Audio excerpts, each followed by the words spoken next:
বৃষ্টি এই সমস্ত কথা বন্ধ করে দিই, ঠিক না? জানা যায় যে ইদানিং এক ধরনের মুসল্লি আছে, এবং শয়তান আগে বলতো তাপ বেশি, কথা কম করে, অথচ এই বদলা হারা দিয়ে জমিতে হয়ে এই রোদের মধ্যে উঠিয়া যায়, জানারও দেখে একটু রোদ লাগে, এসব সময় বুঝা যায় জানার টাইম দুইটা 5 মিনিট ওভার হতে পারবো না, এর এমন খুব করছে, অথচ 2 ঘন্টা দোকানে বেশ আগে গেছে, কোনো অসুবিধা হয় না। জুমার মসজিদে আমি প্রতি নামাজ পড়তে চাই, কিন্তু আমি পারি না, কারণ আপনারাও দেরিতে আসেন, আমারও অভ্যাস হয়ে গেছে একটু দেরিতে করা, এই এর মধ্যে চলছে জিন্দগি, হয়তো এইভাবেই চলবে।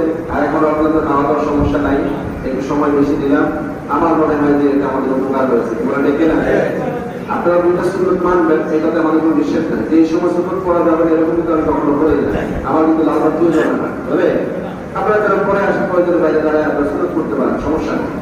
আমার আলোচনায় আপনারা এতটা মত মানে কি বলে ভিন্ন হবে না যে আপনি একেবারে নিশ্চুপ না হলে নামাজ পড়তে পারেন না, এরকমটা না।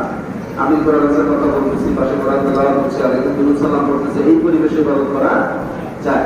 এজন্য আপনারা খুব জরুরি হলে আপনারা শুরু করে করবেন, আর তার একটা ছোট সময় তো আমরা নেই। আর আমি আলোচনা শুরু করছি একটাই, তার মানে 12:30 থেকে আধা ঘন্টা সময় তো ছিল, আপনি এই সময় একটা অনেক নামাজ পড়তে পারতেন, আপনি তো আসলেন না। এখন শুধু তারা আমরা করে আমি নামাজের সময় নষ্ট করতেছে, বলা এখন জুলুম হবে না?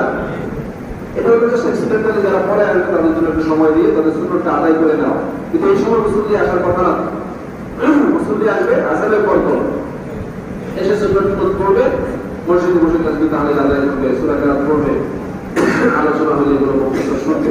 দেখেন একটা বিষয় আমরা ইদানিং চালু করেছি, মুসল্লি ব্যাকআপ থাকে এই জন্য, আগে কিন্তু এগুলো ছিল না। আমি আমার জীবনে দেখি জুমার মসজিদে জুমার এত আলোচনা হইতো না, আপনারা দেখেন নাই?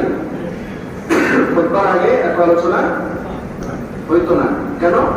খুতবার আগে মুসল্লিরা মসজিদ ভরে দিত, তারা নামাজ পড়তে থাকে, এই সময় কথা বলার জন্য আমাদের ইবাদত করতে অপশন হইতো। এখন মুসল্লির একার জন্য কথা বলা লাগে, মাইকের আওয়াজ শুনলে আসে, আলোচনা শুনলে আসে, আস্তে আস্তে আসে, খুতবা শুনলে আসে।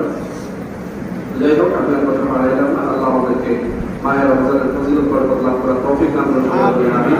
অনেকের আমার অভ্যাস হয়ে গেছে বসে, হুজুর তো দেরি করবে, আপনারা দিয়ে দেবেন, আছে না?